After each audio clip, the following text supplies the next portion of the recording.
The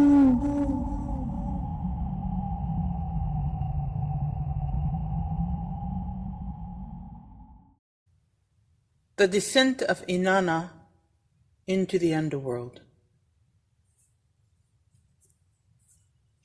From the great above she opened her ear and set her mind to the great below. From the great above the goddess opened her ear and set her mind to the great below. From the great above Inanna opened her ear and set her mind to the great below. My lady abandoned heaven and earth to descend to the underworld. Inanna abandoned heaven and earth to descend to the underworld.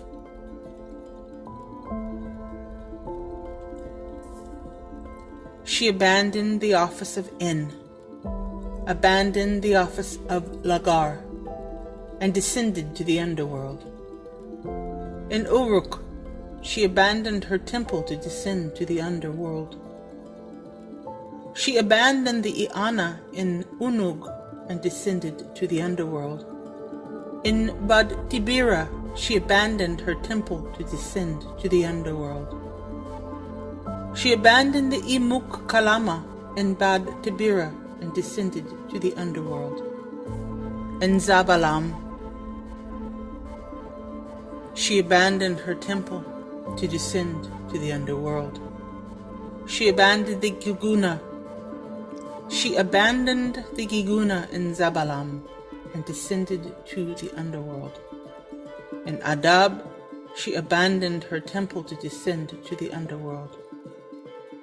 She abandoned the Ikara in Adab and descended to the underworld. In Nippur, she abandoned her temple to descend to the underworld. She abandoned the Barag Dur Jara in Nibru and descended to the underworld. In Kish, she abandoned her temple to descend to the underworld. She abandoned the Hursaj Kalama in Kik and descended to the underworld. In Akkad, she abandoned her temple to descend to the underworld. She abandoned the Ulmak in Agad and descended into the underworld. She abandoned the Ibgal in Uma and descended to the underworld. She abandoned the Dilmuna in Urim and descended into the underworld. She abandoned the Amak Ikuk in Kisiga and descended to the underworld. She abandoned the Ekdam Kug in Dursu and descended to the underworld. She abandoned the Sig Mekidu in Isin and descended to the underworld. She abandoned the Anzagar and Akkak and descended to the underworld. She abandoned the Jinjar Kug in Kurupag and descended to the underworld. She abandoned the Ikaghula and Kazalu and descended to the underworld.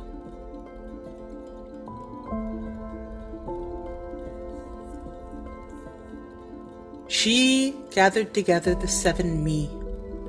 She took them into her hands. With the Mi in her possession, she prepared herself. She collected the divine powers and grasped them in her hand.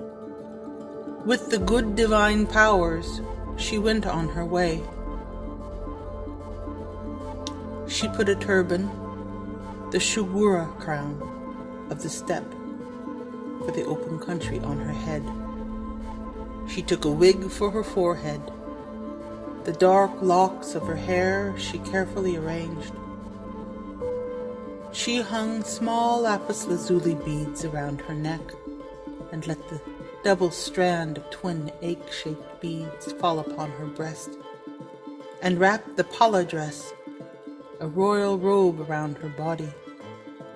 She covered her body with a garment of ladyship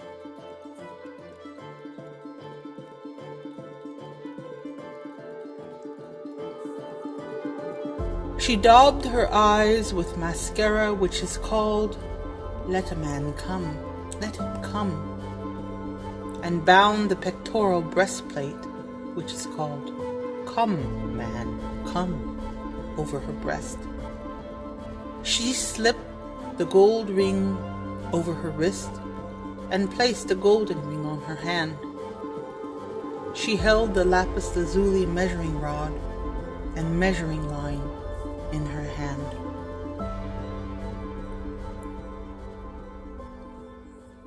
Inanna set out for the underworld.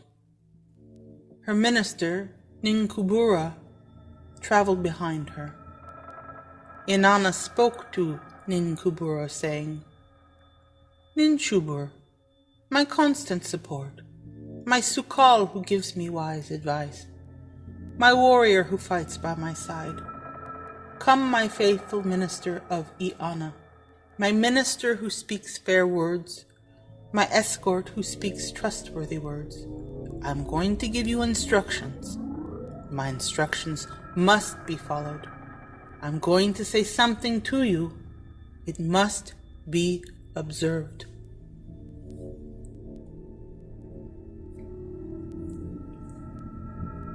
On this day, I will descend. I am descending to the Kur, to the underworld. When I have arrived in the underworld, if I do not return, set up a lament for me on the ruin mounds. Beat the drum for me in the sanctuary and the assembly places. Circle the houses of the gods and make the rounds of the houses of the gods for me. Tear at your eyes, lacerate your eyes for me. Lacerate your nose for me. Lacerate your mouth for me in public. Lacerate your ears for me in public. In private, lacerate your buttocks and your thighs for me.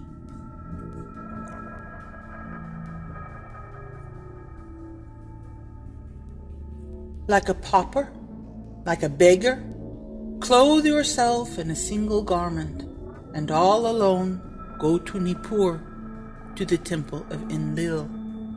Set your foot in the Ikur, in the house of Enlil.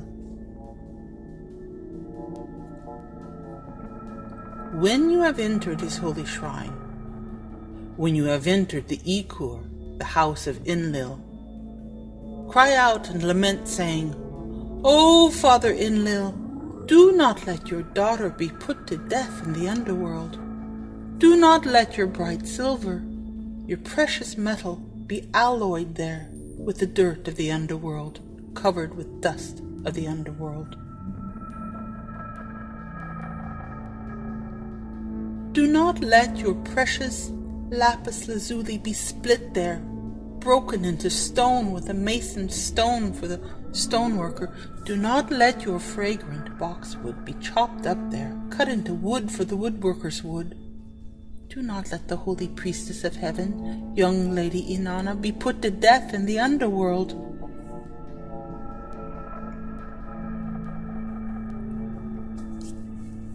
If Enlil will not help you, then go to Urim, to the Imud Kura at Urim, in the temple of Nana. When you have entered the Ikik Nujal, the house of Nana, weep and lament before Father Nana, saying, Father Nana, don't let anyone kill your daughter in the underworld. Don't let your precious metal be alloyed there with the dirt of the underworld. Don't let your precious lapis lazuli be split there with the mason's stone. Don't let your boxwood be chopped up there with the carpenter's wood. Don't let young Lady Inanna be killed in the underworld.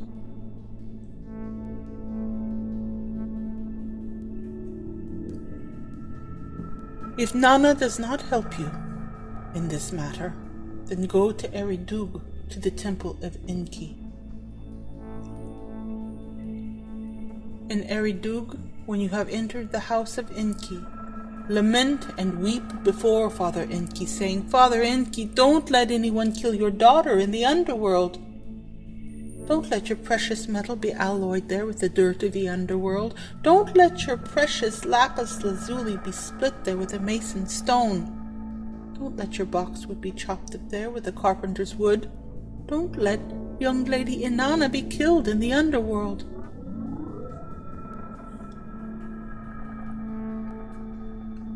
Father Enki, the Lord of great wisdom, knows about the life-giving plant and the life-giving water. He is the one who knows the secret of life and will restore me to life. Surely he will not let me die.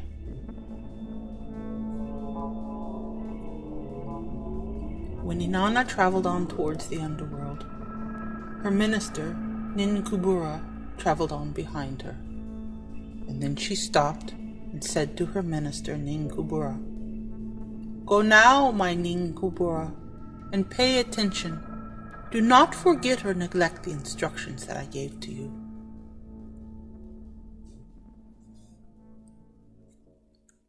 When Inanna arrived at the palace Ganzer, the outer gates of the underworld, she knocked loudly and she pushed aggressively on the doors of the underworld.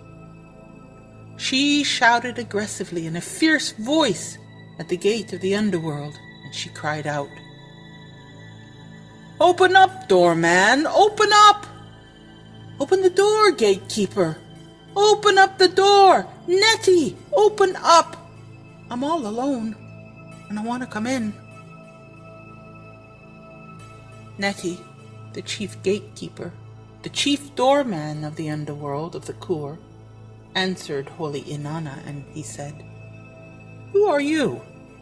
And she answered, I'm Inanna, queen of the heaven, going on my way to the east."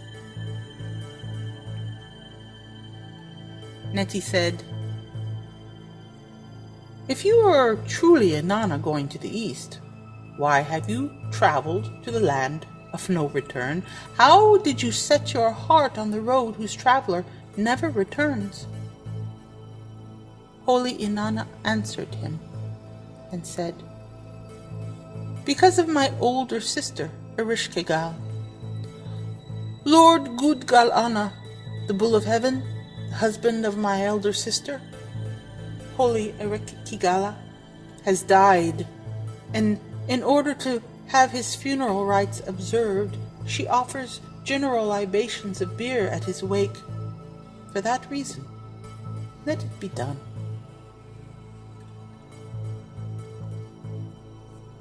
Nettie, the chief doorman of the underworld, answered holy Inanna, "Stay here, Inanna. I will speak to the mistress, the queen.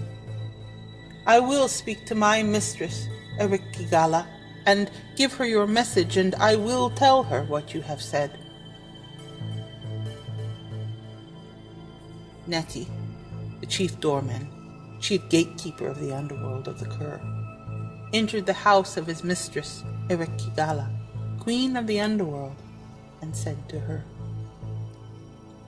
"My mistress, there is a lone girl outside.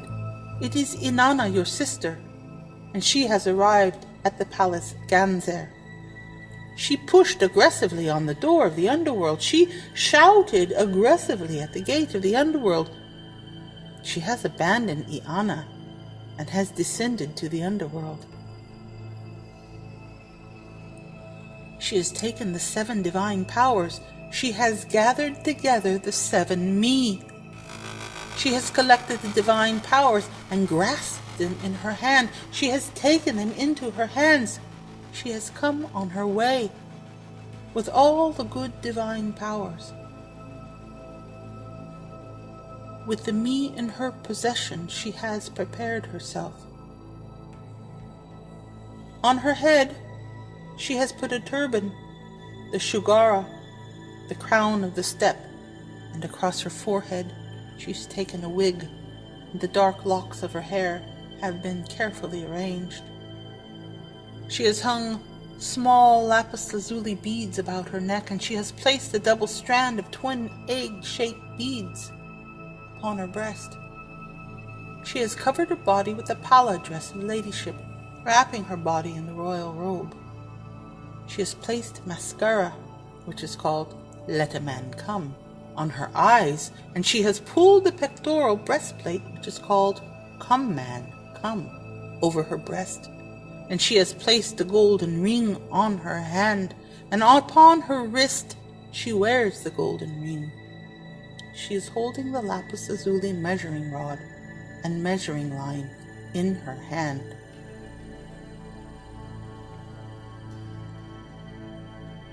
When she heard this, Ereshkigal slapped the side of her thigh. She bit her lip and took the words to heart and dwelt upon them.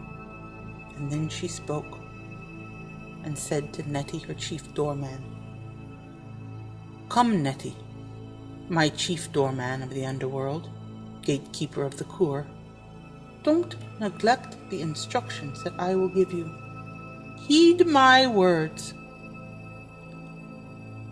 Let the 7 gates of the underworld be bolted, and then let each door of the palace Ganzer be opened separately, one by one.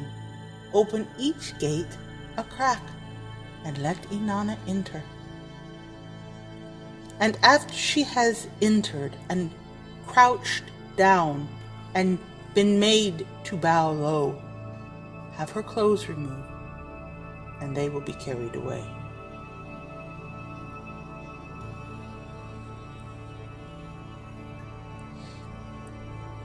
Neti, the chief doorman of the underworld, paid attention to the instructions of his mistress, his queen.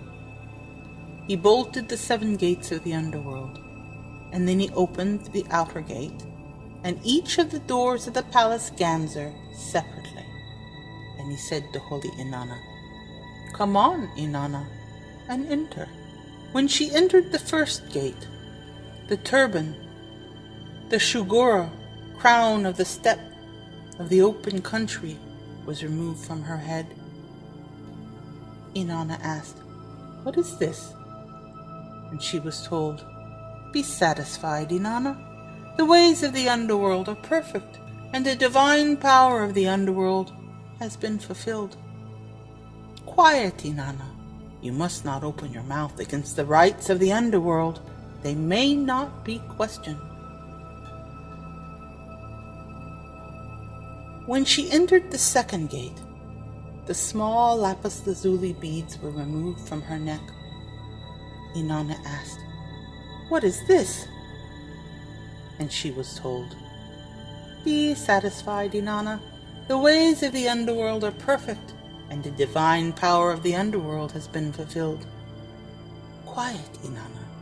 You must not open your mouth against the rights of the underworld. They may not be questioned." When she entered the third gate, the twin egg-shaped double strand of beads were removed from her breasts. Inanna asked, "What is this?" And she was told, "Be satisfied, Inanna. The ways of the underworld are perfect. The divine power of the underworld has been fulfilled. Quiet, Inanna. You must not open your mouth against the rights of the underworld. They may not be questioned."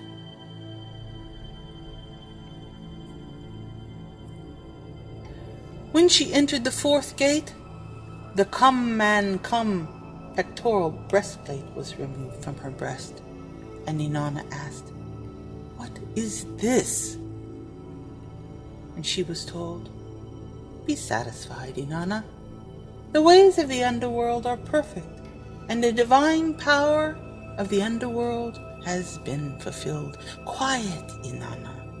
You must not open your mouth against the rights of the underworld. They may not be questioned."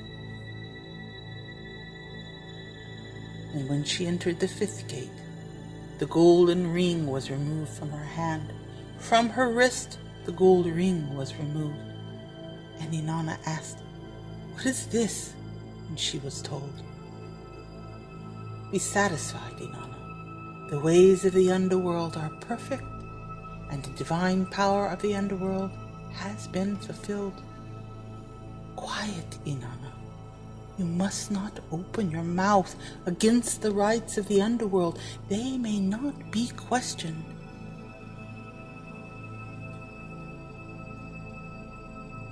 When she entered the 6th gate, from her hand the lapis lazuli measuring rod and measuring line were removed.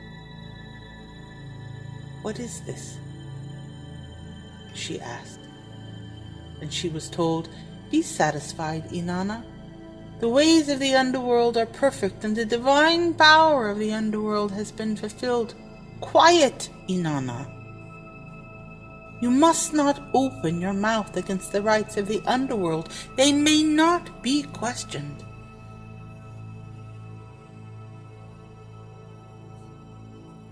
And when she entered the 7th gate, the palace dress, the royal robe, the garment of ladyship was removed from her body. And Inanna asked, "What is this?" And she was told, "Be satisfied, Inanna. The ways of the underworld are perfect, and the divine power of the underworld is being fulfilled. Quiet, Inanna. You must not open your mouth against the rights of the underworld. They may not be questioned."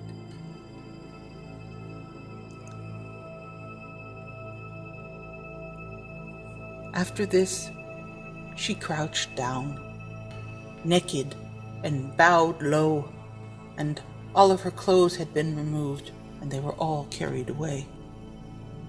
Inanna entered the throne room. Her sister, Ereshkigal, rose from her throne, and in her stead she sat on her throne. The Anuna, the 7 judges, surrounded her and rendered their decision against her. They looked at her. It was the look of death. And they spoke to her, and it was the speech of anger, the word of wrath. And they shouted at her, uttered against her the cry of guilt, the shout of heavy guilt. They passed judgment against her, and they struck her. The afflicted woman was turned into a corpse, and that corpse was hung upon a hook.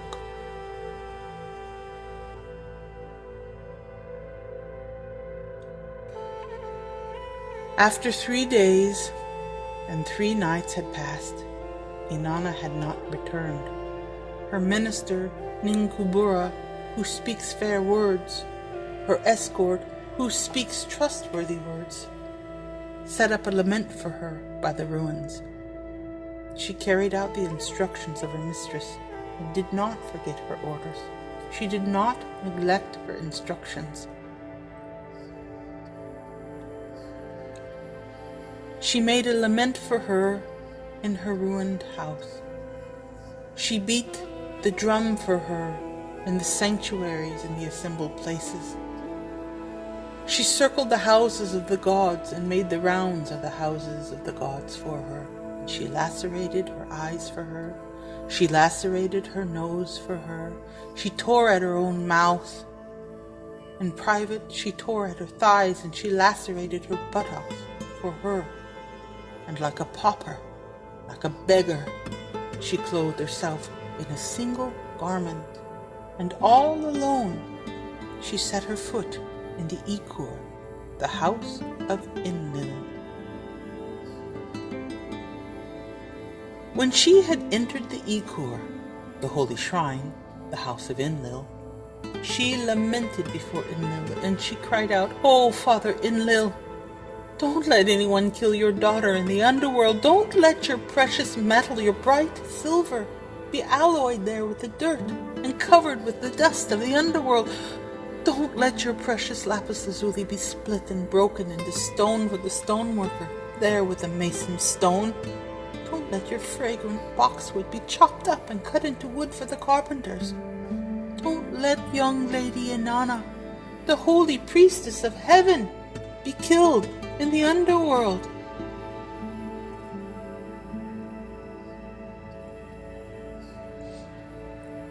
In his rage, Father Enlil answered Ninshubur, "My daughter craved the great heaven, and she craved the great below as well.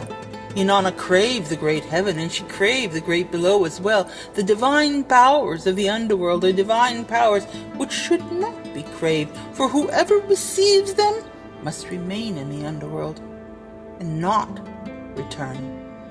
Who, having got to this place, that dark city, could then expect to come up again?"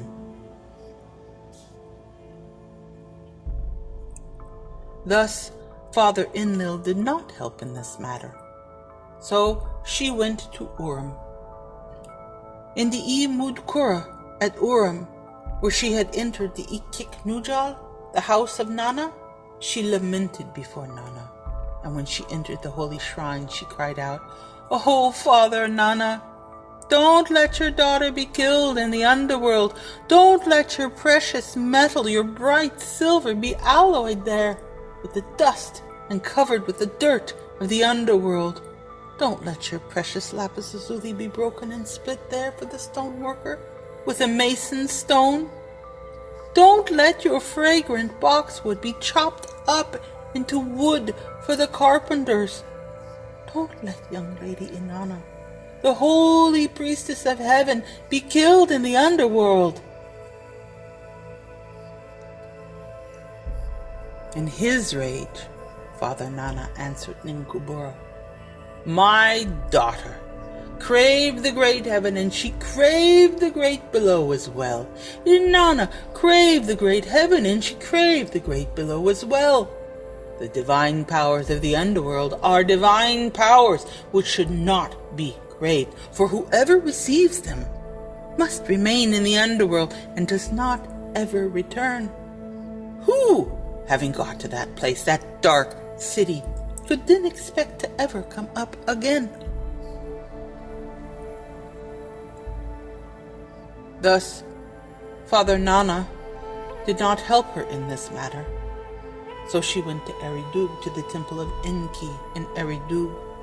There she entered the holy shrine, the house of Enki, and she lamented before Enki, and she cried out, "Oh, Father Enki, don't let your daughter be killed in the underworld. Don't let your precious metal, your brightest silver, be alloyed there with the dust and covered with the dirt of the underworld. Don't let your precious lapis lazuli be broken and split there for the stoneworker with a mason's stone. Don't let your fragrant boxwood be chopped up into the wood for the carpenter. Don't let young Lady Inana, the holy priestess of heaven, be killed in the underworld."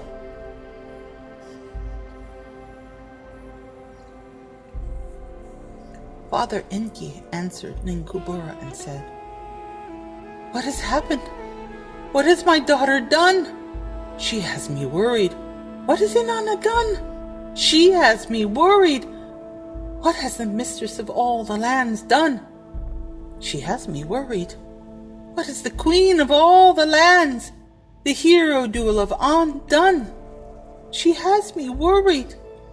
Thus, Father Enki helped her in this matter, and from under his fingernail, Father Enki brought forth dirt and removed it from the tip of his fingernail, thus creating the Kurjara. From under the tip of his other fingernail, from his other hand, he removed some more dirt and thus created the Galatura. The Kurjara he gave the food of life from the life-giving plant, and to the Galatura he gave the water of life, the life-giving water. And then Father Enki spoke out to the Galatura and to the Kurjara, saying, "One of you sprinkle the life-giving plant over her, and the other of you the life-giving water. Go now and direct your steps to the underworld. Flit past the door like flies and slip through the door pivots like phantoms. The mother who gave birth, Ereshkigal, on account of her children, is lying there moaning. holy shoulders are not covered by a linen cloth. No linen is spread upon her body, and she cries like a woman about to give birth. But her breasts are not full like a kagan vessel. Her own nails are like a pickaxe upon her, and the hair on her head is swirled about and bunched up as if they were leeks.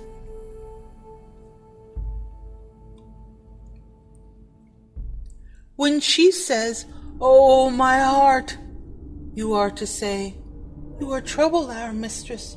Oh, your heart." And when she says, "Oh, my liver," you are to say, "You are troubled, our mistress. Oh, your liver." And then she will ask, "Who are you?"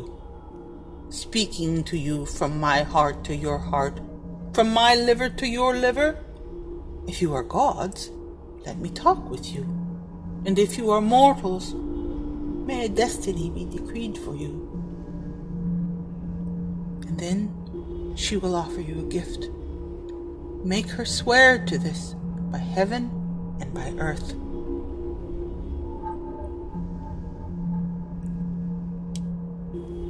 And then they will offer you a river full of water. Do not accept it. And then they will offer you a field with all of its grain. Do not accept it. But say to her, "Give us the corpse that hangs from the hook on that wall." Ask her only for the corpse, and she will answer, "Well, that is the corpse of your queen." And say to her, "Whether it is that of our king, or whether it is that of our queen, give it to us." And then she will give you the corpse hanging on that hook. One of you sprinkle on it the food of life, the life-giving plant, and the other sprinkle on it the water of life, the life-giving water. And with this, thus will Inanna arise.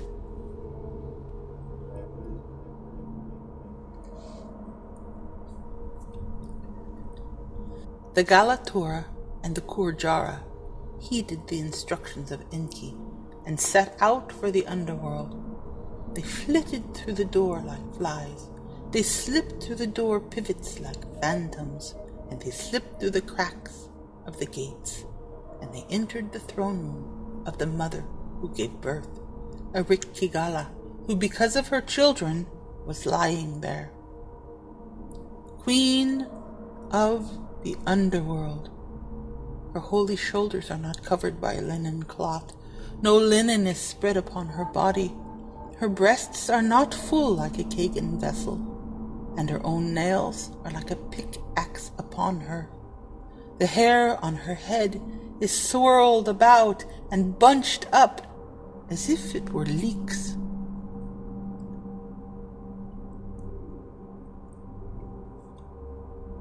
Ereshkigal was moaning. When she said, "Oh, my heart," they said to her, "You are troubled, our mistress. Oh, your heart." And when she said, "Oh, my liver," they said to her, "You are troubled, our mistress. Oh, your liver." And then she asked, "Who are you?"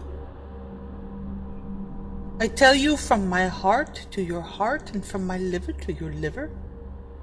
If you are gods, I will talk with you, and if you are mortals, may a destiny be decreed for you."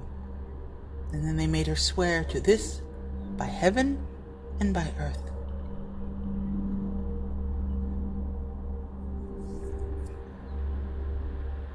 They were offered a river, a water gift with all of its water. They did not accept it.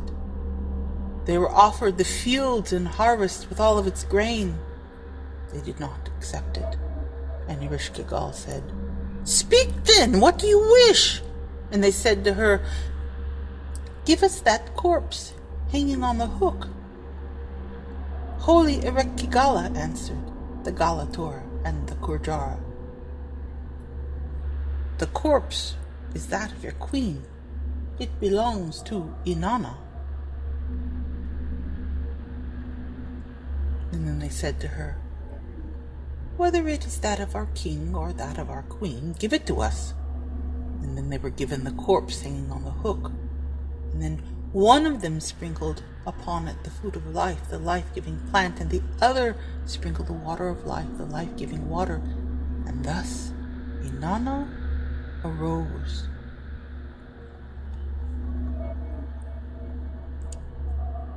Inanna was about to ascend from the underworld when the Anuna, the judges of the underworld, seized her. Ereshkigal said to the Galatura and the Kurjara, "Bring our queen, your mistress, Inanna." And then the Anuna said, "Who has ever ascended from the underworld, has ascended unscathed from the underworld? If Inanna is to ascend from the underworld, let her provide a substitute for herself."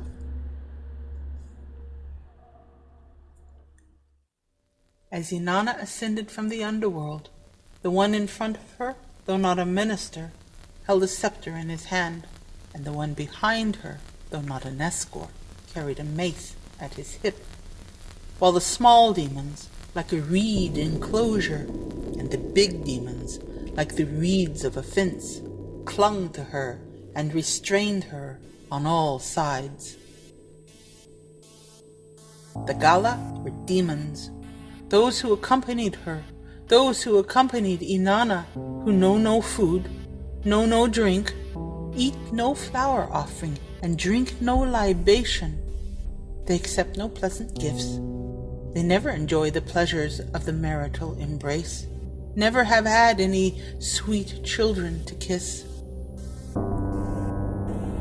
They take away the child hanging on a wet nurse's breasts, and they snatch the son from a man's knee, and they tear away the wife from a man's embrace, and they make the bride leave the house of her father-in-law.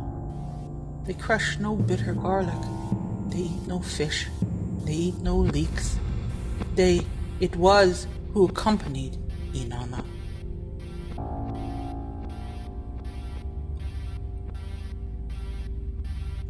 After Inanna had ascended from the underworld, Ninshubur threw herself at her feet at the door of the Ganzer. She had sat in the dust and clothed herself in a filthy garment.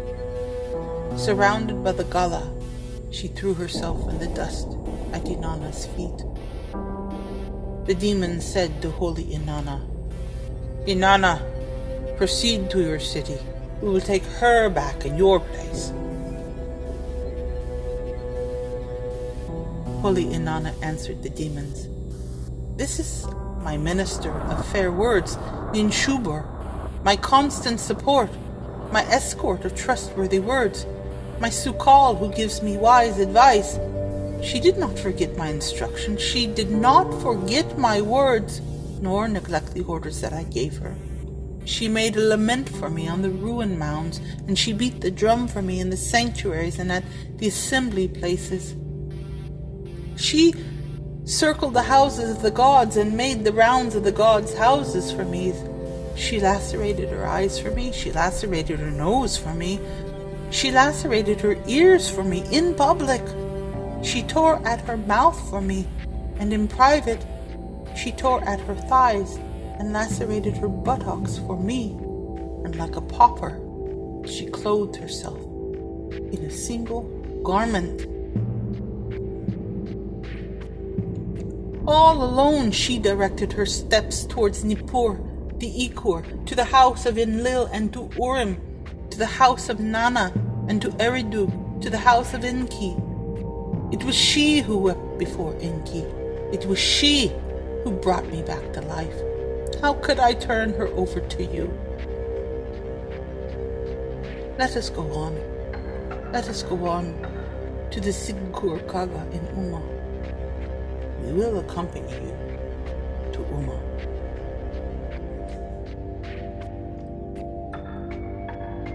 At the Sigkur Gaga in Uma, Kara, in his own city, threw himself at her feet. In Uma, at the holy shrine, he had sat in the dust and dressed himself in a filthy garment.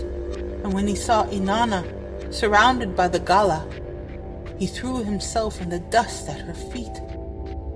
The demon said to holy Inanna, "Inanna, proceed to your city. We will take Shara in your place. We will take him back."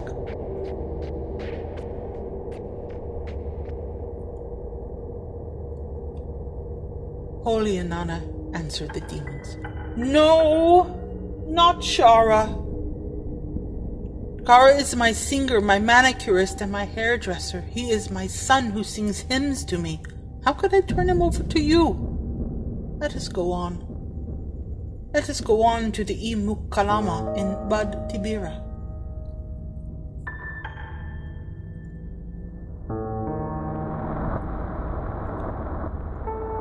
At the Kalama in Bad Tibira, Lulal, in his own city, threw himself at her feet.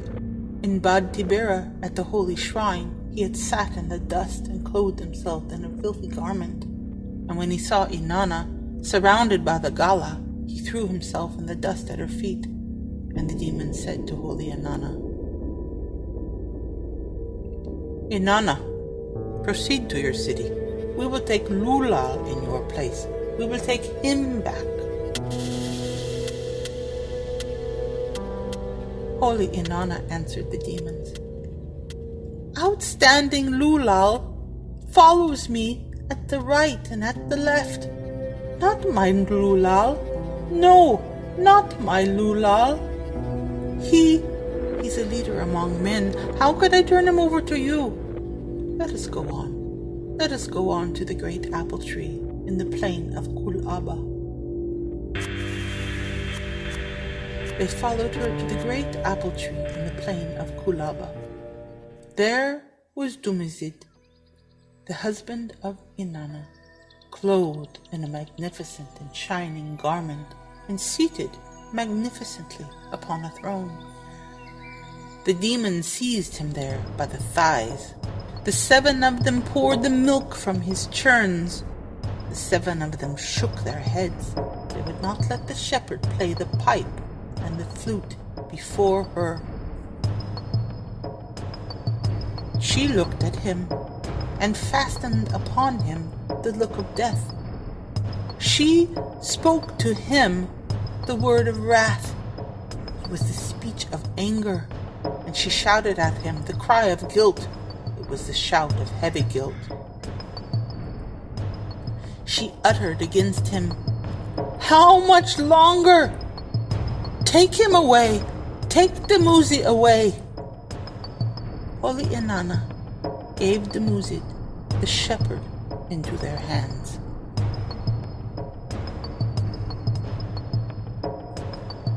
Those who had accompanied her, the Gala, who had come for Dumuzid, no food, no drink, eat no flour offering, drink no libation, who accept no gifts. They never enjoy the pleasures of the marital embrace, never have any sweet children to kiss. They snatch the son from a man's knee, and they make the bride leave the house of her father-in-law. They seized Dumuzid. They made him stand up. They made him sit down. They gashed him with axes. They beat the husband of Inanna. Dumuzid let out a wail and turned very pale. The lad raised his hands up to the heavens, to Utu, god of justice, and beseeched him. "Utu, you are my brother-in-law, and I am your relation by marriage. I am the husband of your sister. I brought butter to your mother's house. I brought cream to your mother's house. I brought milk to Ningal's house. I am the one who carried food to the holy shrine. I am the one who brought wedding gifts to Uruk. Please, turn my hands into snake's hands and turn my feet into snake's feet so that I can escape my demons. Let them not keep hold of me."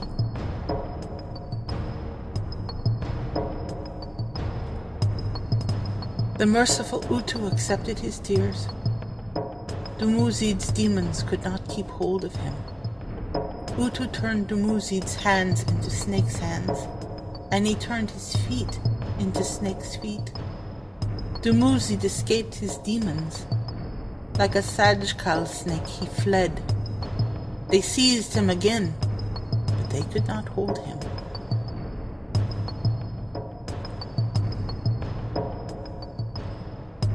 Holy Inanna wept bitterly for her husband. She tore at her hair like esparto grass. She ripped it out like esparto grass, and she cried out,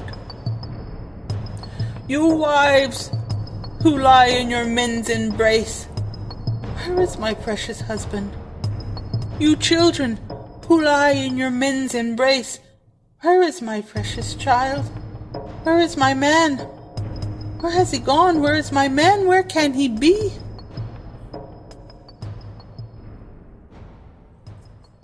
It was then that a fly appeared and spoke to holy Inanna. It whispered to her, "If I show you where your man is, what will be my reward?" And holy Inanna answered the fly, "If you show me where my man is, I will give you a gift. I will cover you with a blessing." The fly helped holy Inanna. The young lady Inanna then decreed the destiny of the fly, saying, "In the beer house and in the tavern, may there be sustenance always for you. There you will live in abundance like the sons of the wise." Now, Inanna decrees this fate, and thus it came to be.